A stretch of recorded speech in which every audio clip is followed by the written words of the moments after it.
जिस कॉलेज से मेरा राजनीतिक जीवन शुरू हुआ और जिस कॉलेज के में मैंने पहला चुनाव लड़ा, यानी कि वोट के माध्यम से मैंने चुनाव लड़ा, नॉमिनेट नहीं था मैं, वोट के माध्यम से पहला चुनाव लड़ा। वहाँ की यादों को मैं ताज़ा करने के लिए और इतिहास के पन्नों को ताज़ा करने के लिए मैं इस कॉलेज में आया।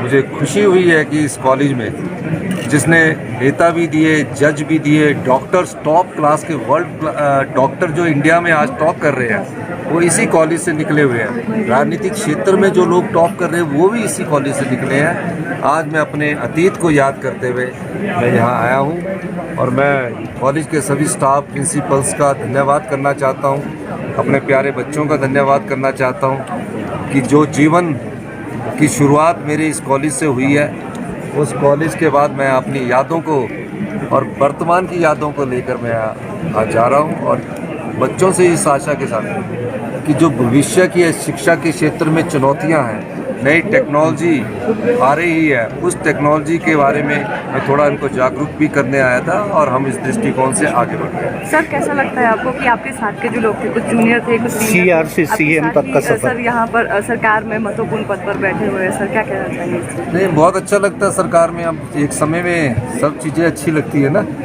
तो जब सब साथी मिलते हैं तो यादें आ जाती है। फिर यूनिवर्सिटी के साथी है, जिस प्रशासनिक में भी, जुडिशरी में भी हमारे समय के साथी है। हम सब लोग समाज की सेवा कर रहे हैं, प्रदेश की सेवा कर रहे हैं और भविष्य में इस दृष्टि से आगे बढ़ रहे हैं। सर, राहुल गांधी ने आज प्रेस कॉन्फ्रेंस बहाल होने को लेकर, देखिए, मैं खुद एससीए का प्रेसिडेंट था, इस बारे में मैं अभी स्टडी कर रहा हूँ। और जब मैं एससीए का प्रेसिडेंट था, यूनिवर्सिटी में पढ़ा करता था, तो मेरे सामने 2 मर्डर हुए थे। तो वायलेंस ना हो, कोई ऐसा क्राइटेरिया हम देखेंगे और भविष्य में इस बारे में विचार कर सकते हैं। सर, राहुल गांधी ने आज प्रेस कॉन्फ्रेंस करी है। उन्होंने कहा उनकी जो बर्खास्तगी है वो जनता तक अपनी वॉइस कंटिन्यू रखेंगे। डाइवर्ट करने का प्रयास था, जो वो मुद्दे उठाना चाहते थे।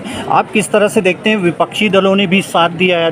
Do you think this is the right time? सभी विपक्षी दलों को एक साथ आना चाहिए अगेंस्ट बीजेपी? देखिए, राहुल गांधी जी लोकतंत्र की आवाज़ है,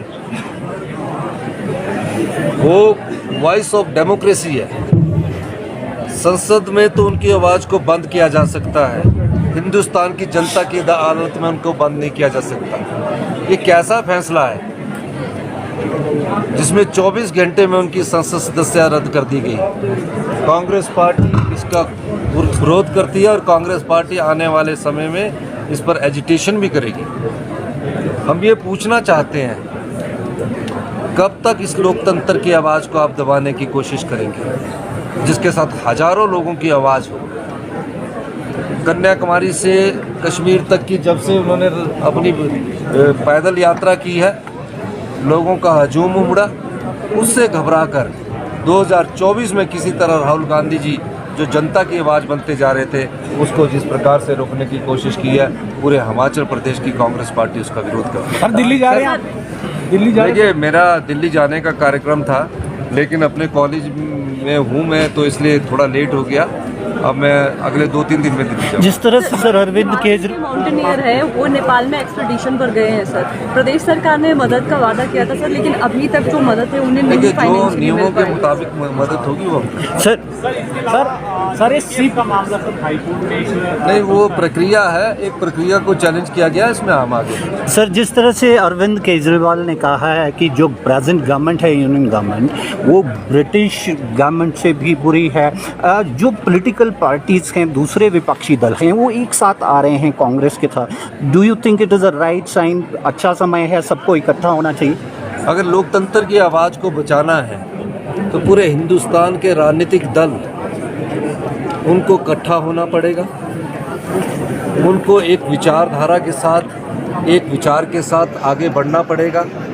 और मैं दावे के साथ कह सकता हूँ कि अब समय आ गया कि सब लोग इकट्ठा हों और भारतीय जनता पार्टी की जो जन विरोधी, लोकतंत्र विरोधी नीतियाँ, उसका मुकाबला करने के लिए एक मंच पर आए।